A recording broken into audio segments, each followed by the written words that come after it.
$5 for this, and it came with like some random old school clothing. Ni hao! Hello everyone, welcome back to the channel. If you're new here, my name is John. I'm a full-time eBay seller based in Melbourne, Australia. I'm also a dad and a husband, and I talk about that on the channel as well. So we've managed to grab some lunch. We popped into the op shops earlier as well because I promised her a treat. And did you find anything at the op shop? What did you find? What is that? Do you remember his name? Vaporeon. And how much did we pay for Vaporeon? $1. She actually was very motivated to find it. She saw it in a cage and was like, I can't get it. Oh wait, I can. And she just kept digging in. And did you need any help? Nope. Nope? You're very proud of yourself, aren't you? And what else did you find? The kitty bag. Can you show us the kitty bag?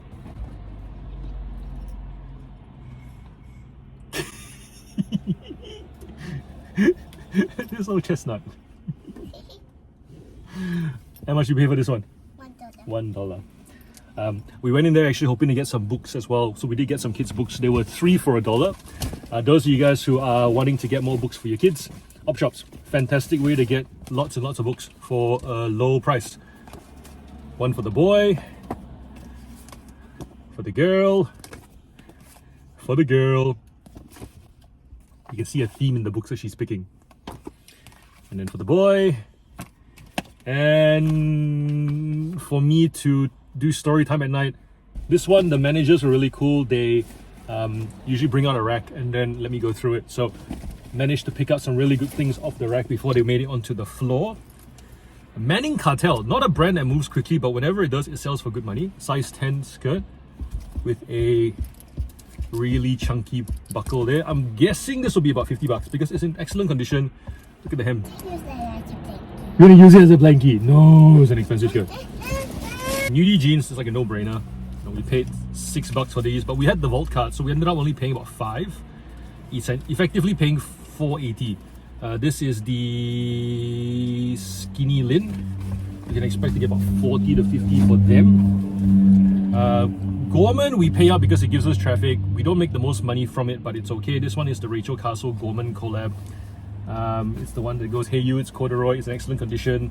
Comps are about like $30. So essentially we paid, what is 10 on coupon pricing, $7.50, and we should probably sell for $30, so profit is like $20. And then we have the winner is a $4 Devin Booker jersey. This one is a size medium for kids, so it's like a 10 to 12-year-old. But Devin Booker today signed an extension, which will pretty much date this video for you guys. $150 million for 2 years. Crazy. I always thought NBA players were being paid in the 20s and 30s. $75 million a year extension. That's crazy. But it goes to show, strike when the iron's hot. This one's going to go on eBay and it will probably sell quite quickly for around that $40, $50 mark. And then we also got some wildcard things. Vintage looking Barbie doll. This one has made in the Philippines 1996. So I've got no idea how she's going to go. We paid $5 for it. We'll see. Jody, you're a lot better at Barbies than I am. I don't know how I did, but I was curious because it looked special compared to the ones that I normally see. It's got a little, 1966 Philippines on the back there. And it's got one of these things as well. I'm not sure what that's supposed to do, these switches. Let me know. I know you watch my videos, Jody. Or anybody else who does Barbie dolls. Let me know if we've got a winner here. We paid $5 for this, and it came with like some random old school clothing. Ni hao! I was going to record this earlier, and then the whole time we were at the thrift store, she wanted to go to the thrift, right? We went to the Cairo, got my back cracked, and then the Cairo also is friends with, the Cairo's kid is friends with her, and she's like, I want to go play. So we played for like an hour, and she goes, I'm hungry. But I still want to go to the thrift store because you told me that we would go. And so we went there, and the whole thing's like, I'm hungry. And the manager goes, where's your normal trolley of stuff that you buy? And I go, I can't buy a trolley of stuff because I have what? I have hungry with me. And what did the lady say? Do you remember what she said when I said I have hungry with me? She said, oh, I've got 3 hungries too. Remember that? No? Because you were hungry. Yeah, so we had to rush. So we've fed her. We've had meat pies at the bakery, our favorite bakery, the Glenford Bakery. We've had. She normally has two party pies. Today she had many. But normally, how many do you have? Wait. No. Normally, she asks for 3, we give her 2, she barely finishes that. Today, she wolfs down 3 and goes, I'll leave my donut for later, but where's your donut? It's gone. I really should make her this hungry more often. It's worth it because then there is no waste. This is going to be a what sold video, but before I start going through what we've sold, shout out to Sophie from our Discord community because she found me some Thomas trains and then messaged me saying, is this worth buying? I said, yes. Here are my details. Let me know how to pay you. And I got them 2 days later. So thank you, Sophie. Thank you so much for helping me add to my never-ending inventory. The main reason why I actually really wanted this was because I have the tender for Edward sitting in my garage, but I don't have the engine. And so the moment I saw it, I was like, yes, yes, yes, we will definitely be needing this in order to move that tender along. I said to Sophie, is there any way that I can help you look out for stuff? And she's like, I just want to complete my Goosebumps collection. So if you guys are appreciative of anything that I do for you, please help Sophie out in finding these numbers of Goosebumps so that she can complete her collection. It'll read like a lottery, like big numbers are here. If you have them, message me on Instagram and then hopefully I can connect you to Sophie, or just join our Discord community. It's free to join. She's on there as well, and I'll connect the both of you and hopefully we can make Sophie happy as she has made me happy. And on the topic of helping other resellers out, I know we throw jokes around about like, don't go hunting in my op shop, stay out of my area. Some people don't like sharing secrets because there's this sense of like, if I share, then I'm going to lose out. There's plenty of inventory to source. You can't buy all of it. And even if you do buy all of it, you can't process all of it. There's just so much inventory. So consider it as an opportunity to actually get to know another reseller, build your network. And what you'll find if you allow the safety to go a little bit, you'll actually get a lot more variety of inventory than if you tried looking for it on your own. I covered that extensively on the channel. I did a video recently where James helped me find a bunch of Hot Wheels cars that he was not going to sell, that he was like, do you want them? Yes. He made some money on top of the money that he paid. Then I made my money on top of that money. So we can only be doing one thing at a time, especially if you're operating on your own, whether it be if you're packing, you're not listing. If you're listing, you're not sourcing, but if you're spending all that time sourcing, you're not doing any of the other stuff. Your attention can only go to one place. Therefore, it actually is worthwhile trusting other resellers who, you've gotten to know, whether it be through our Discord community, the YouTube community, a Facebook group, wherever it is that you meet resellers along the way. If you like them, trust them, and reckon they've got your best interest at heart, let them know what you sell. They will more likely than not let you know when they see stuff that you might be interested in, because it's not the stuff that they want to sell anyways. And if down the road they do decide to sell it, that's fine as well. Reselling is like that. It's the skill set that we're building. The inventory keeps changing. Those of you who have followed the channel for a while, I started with trains. Well, officially on eBay, started with trains and then action figures, and then we went to cars, and now we're doing clothing. But prior to that, I was doing Pokemon cards, I was doing mobile. The inventory changes, but the skill set continues to improve. So do yourself a favor, increase your efficiency, let people know what you do. That way, with those connections, you start to actually dabble with a much wider range of inventory that you will actually enjoy selling. All right, the most exciting thing that we've sold, it is a Wednesday, so it is the midweek.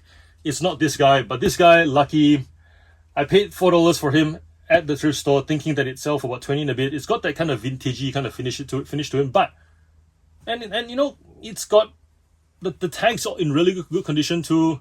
The eyes have discolored a little bit. I was hoping for 20. We ended up taking a best offer for 15.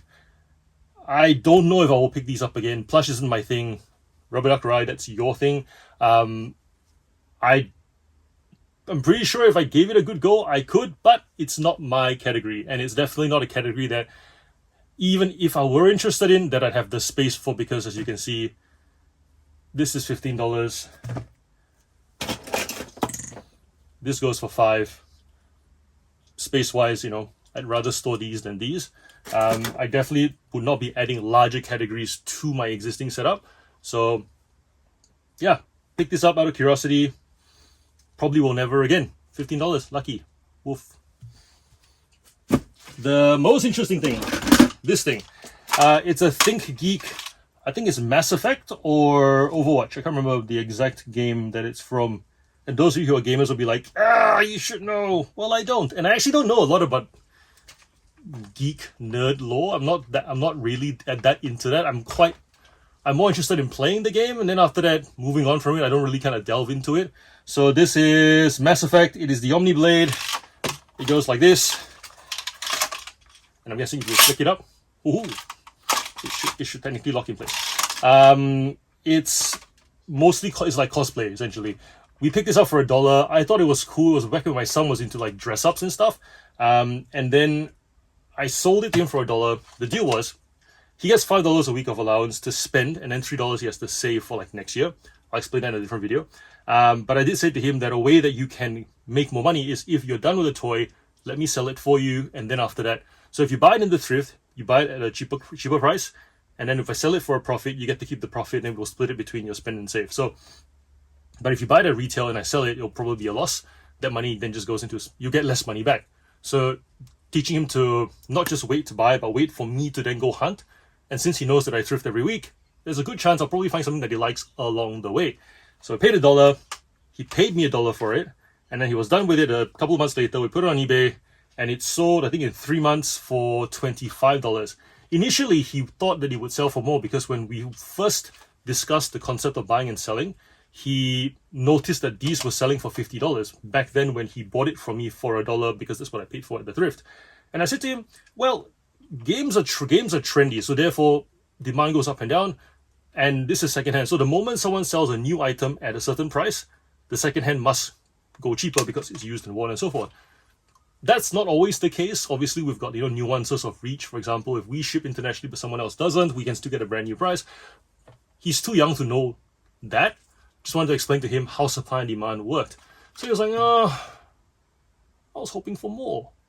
Then I said, do you want to have it back to play for a little bit longer? He was like, nah, I'm done with it already. And so then after going through the how much it costs to sell the item, minus the fees, minus the GST that we pay, he was left with $8. And he went, that's not a lot.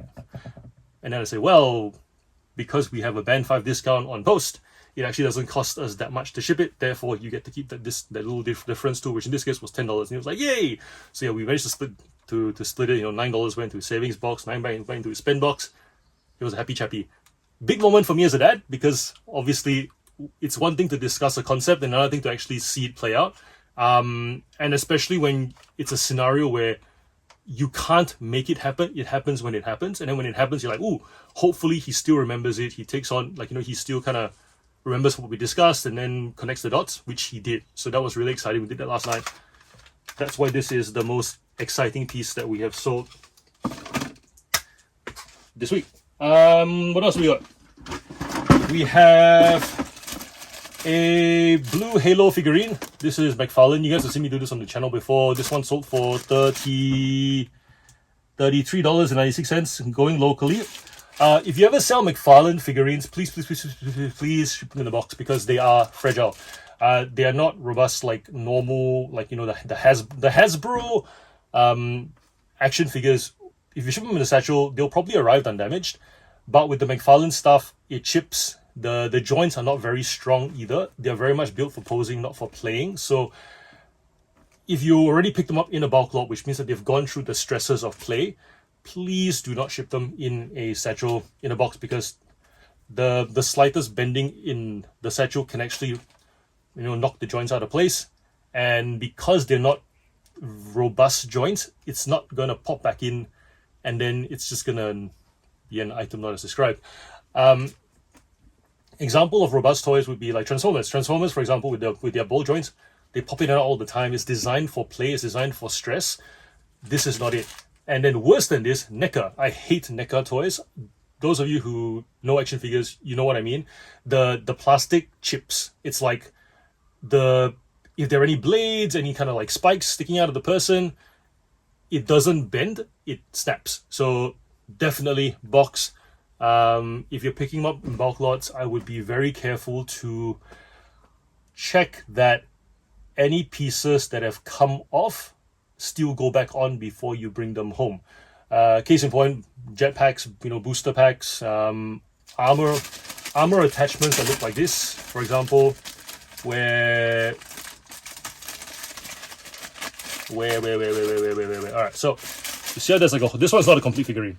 There's like a hole. That hole, you can stick, like a patch on top of that. If it's come on and off multiple times, that's not going to stick back on anymore. You'll put it on and it'll just drop out. So we don't want that to happen. Reattach the figurines while you're there. I know it's awkward. Usually when we do local pickups, they just want it to be like you're good, pay, leave. Worth inspecting, especially when you're paying up for good quality, supposedly good quality, good brand action figures. The other thing with these ones that are not designed for play, checking that all your fingers are still intact. Usually you can tell quite quickly whether there's been any fracturing in the fingers, because most of these have that kind of hand-painted finish to it, which means that you can see the crack. It's pretty obvious if there's a crack. Don't go and fidget with it, because if you fidget with it and you break it at the inspection, then the person will be like, you broke it, you gotta pay for it. We don't want that to happen either. Whenever I store them, I always put them in a Ziploc bag, because I don't want any pieces that might fall out to then end up in my tubs or in whatever storage thing that I've got. And I definitely do not want them to be falling out as the buyer opens up the box. Little things like that make a big difference, because if a buyer is not motivated to look for pieces, and if they open it up and they go, oh, this thing's missing the thing, and their first thought is to contact you, it's kind of hard for you to go, have you checked the box again? Because then it just makes you look distrusting, and you don't want that. So safeguard, provide yourself as much protection as possible. Ziploc bag, all the pieces are there. When they open it up, they can see that, if any of the patches were on the shoulder and we have dislodged, they can just, reconnect it. Even if they're like broken fingers, for example, it would be in the thing. I've had buyers who have seen a box arrive that was a bit more damaged, like the box was damaged. So their first thought wasn't to blame me, was to blame Australia Post. Then when they opened it, they found that one of the fingers had come off, and they said, I'm not happy about it, I'll try and fix it. As a seller, sure, I don't have to give them a refund, but that's not the point. The point is, you have to protect yourself for what's the first thing the buyer is going to think to do when they see the scenario. So if they're saying, the first thing to think about is, I'm not happy, I don't blame you, I'll try and fix it, you're good. You don't want them to start with you. Then you've got to figure it out remotely, and then it's just a waste of time. Yeah? Shredder Ninja Turtle figurine. Sold for $8. This one can't really do much. It's not exactly articulated. The knees don't bend. The arms do bend, but not really, because of the armor in the way. It's more for like kids to go, kids who play like this, rather than pose them and, take photos and stuff. So $8. If you do see Ninja Turtles for this age group, usually it's more the obscure villains, like the Genghis frog and the fly, and yeah, I'm not particularly versed in all their names. But the point being is, Shredder and the turtles don't really go for that much. If you can collect all 4 turtles together, then you can get $10 a figurine quite quickly. There are, I think it's Rise of the Teenage Mutant Ninja Turtles. You can get 20 to 30, especially if you have all the weapons, all 4 together, and it'll sell generally within a week.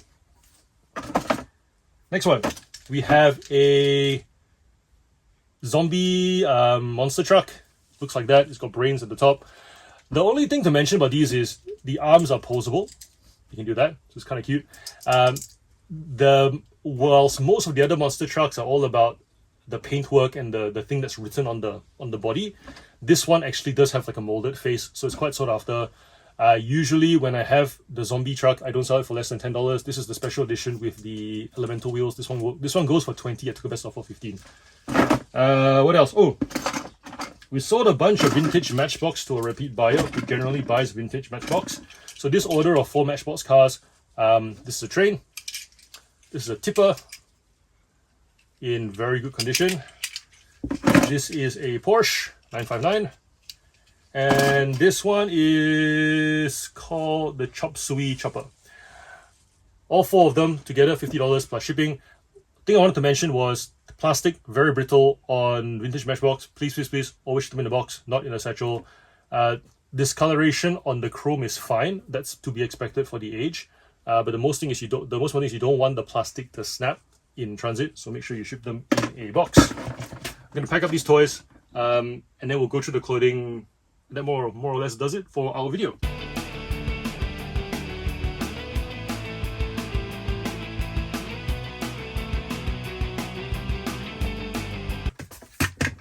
One more toy we sold is this Chinese dragon. It goes to the States. This is from the Thomas Trackmaster range. It's made by Tomy. You can see the brand at the bottom. Even though it's got rubber tracks, it actually does, and it's got an on-off switch. It's not motorized. And the reason for that is because the on-off switch merely just connects the batteries to the lights, and Thomas pulls it along the track. And as he pulls it along the track, there's actually a bulb in there, a little LED that blinks red. So kind of like if you think of like a float, like a rolling float. It's meant to mimic like fireworks, I guess. Quite a sought after piece. Very rare to find it with the eyeballs still on. Usually with kids storing them in tubs of other trains, the eyeballs get scratched off. Some of this paintwork gets scratched off, but this one, you've only got a couple of corner scuffs, and the rest of it is still very much printed on. So yeah, if you can get it in this condition, even if it's not working, because it's rolling stock, so even if the lights doesn't work, people will still pay $20 to $30 in good condition for it not to work. And if it does work, then more, between 40 and 50. If you want to sell it very quickly, this one sold in 2 weeks, $33 plus international shipping.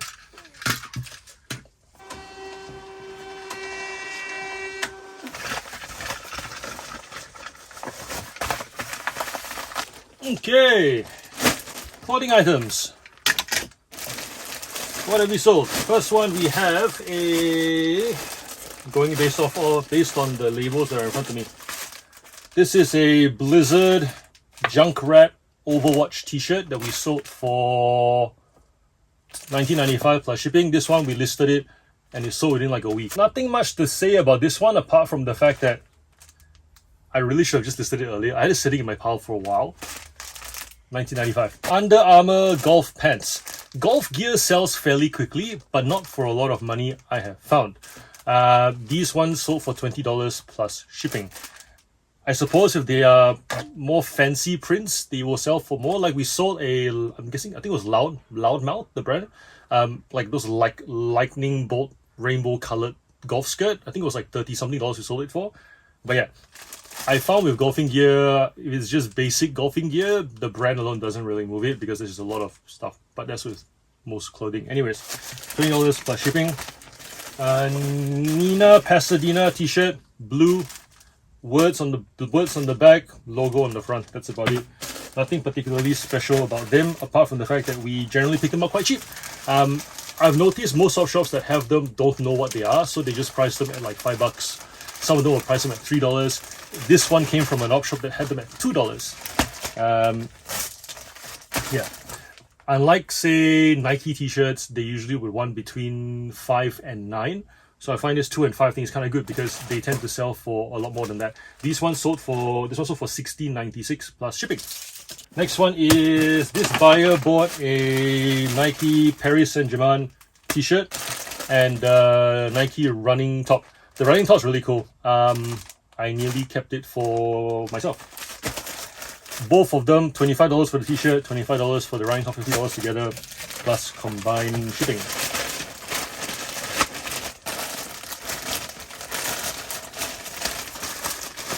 Nike is one of those brands where when I first started reselling sneakers in my 20s, you couldn't get enough variety of it. And then now they just everywhere. Every Nike search is just stacked.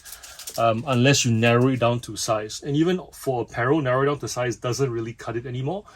And also a lot of the apparel, I find the names are quite rinse and repeat. So you could be looking for a particular, say, pair of sports tights and use up all your words and you still get like the old version, the new version, and their various colors. And so to be able to to sell 2 Nike items to the same buyer feels kind of special. Like I don't assume this is normal because I don't think it is. And I know that a lot of resellers who do clothing, they've said to me that unless you've got like special edition stuff or really sought after colors that are that are hard to find in good condition for that brand, like for example black and white Adidas Superstar, right? That kind of stuff, then it's not easy to move and they sit for a while and the sell-through is quite slow. Is that the case? Let me know what you think. I'm definitely finding that. So when I do pick up Nike, Adidas, I don't even pick up Reebok. I'm usually looking for pop. It needs to pop or I don't pick it up. And also pop, by the way, doesn't have to be, you know, fancy florals like Adidas originals. You've got all those floral prints like the various, you know, hip hop collabs. We're not talking about that. Just pop could just be something as simple as a red hoodie that we sold, like a red running like track jacket with a hood. The red and the white embroidered Nike swoosh just popped, you know, as opposed to say the white fading into the red. It was like the red was there to make the white look even brighter, but it wasn't anything special about the white. It was just a white swoosh. So it's things like that where if it really stands out in as you're scrolling through, that's what we're looking for when I say pop. Next one is Columbia soccer jersey. This one's nice. This was $5 from an off shop that I did in a size S and an M. This is a kid's sizing, so it's, you know, if I open it, it's like, you know, this big. We wanted $40 for them. We ended up taking best offer of $33. Funny story is they counter offered the other size. They bought the M mistakenly at a counter offer of $25, then cancelled it, then felt bad, and then bought this one at the non-counted price of $33, which is the offer that I sent out. Happy that they made the mistake, because then they just felt like they had to buy the other one at the price without countering because they feel like they were enough of a nuisance already. Not imposed by me, just how they felt. But anyways, that's how it played out. $33.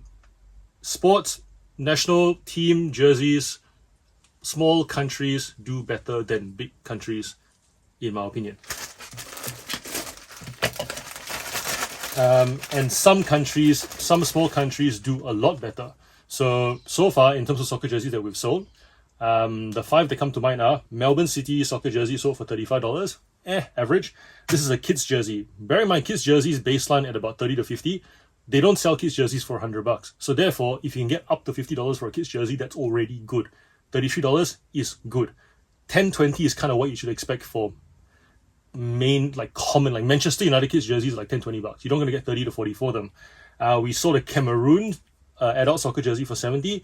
We sold a Cyprus men's soccer jersey for $85. And we sold a Japan kids jersey, remember kids baseline $50, for $70 going overseas. You kind of see small country, good demand, good pricing, mainstream.